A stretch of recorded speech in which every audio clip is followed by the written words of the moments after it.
Something else you want to talk about? You mentioned you still had family on Palaven. My father is there. Sister, too. How long's it been since you heard from them?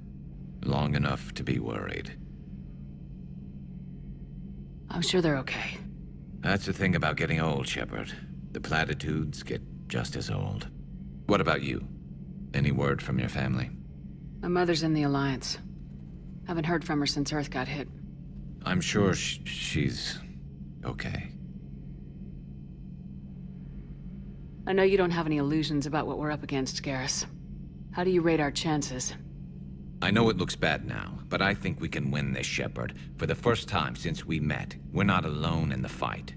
It's something I learned long ago in C-Sec. An imminent and painful death has a way of motivating people.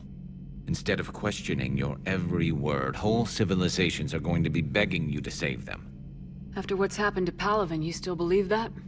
I didn't say there wouldn't be casualties. It's something Turians are taught from birth. If just one survivor is left standing at the end of a war, then the fight was worth it. But humans want to save everyone. In this war, that's not going to happen. So what's this Reaper task force you've been running?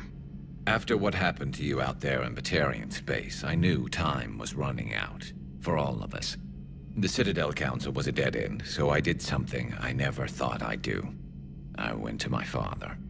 He used to work for C-Sec, didn't he? I seem to remember that the two of you didn't see eye to eye. To put it mildly.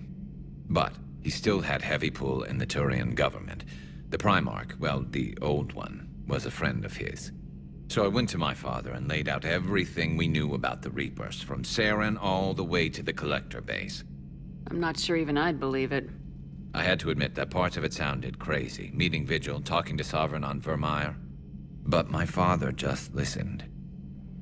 It's what he did in his days at C-Sec, putting together all the pieces. If the connections were there, he wouldn't deny them, and he saw what we always knew. The Reapers were coming. I'm glad someone finally agreed. He did more than agree. He took it to the Primarch. I like his style. Except the Primarch wasn't as convinced. My father kept pushing and finally got him to commit some token resources. And if you call them a task force, it sounds like you did something about it. What'd you do with it? As much as I could get away with. And a little more.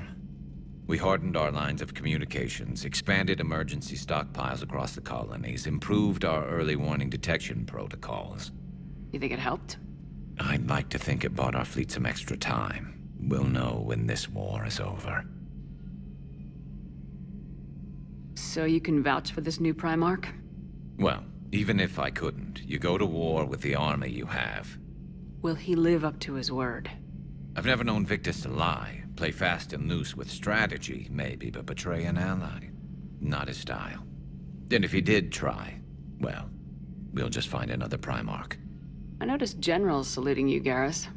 How far down the line of secession are you these days? Let's not go there. Why not? I've seen you in action. Think about it. Primarch Vicarian, honored war hero. Somebody's gonna have to rebuild Palaven when this is over. Your confidence is inspiring, but it'll have to be someone who knows how to hold a hammer. That's all for now, Garrus. But stay close. We've got some catching up to do. You know where to find me. And this time, I can afford the good stuff. There are a few perks to being an expert Reaper advisor. Deal. Now, I'm sure somebody screwed up something down here. I want to get the old girl back in fighting shape. Good to be back on board, Shepard. It's nice to see Liara again. I actually missed this place. Somehow, I always knew I'd see the Normandy again. How's it going?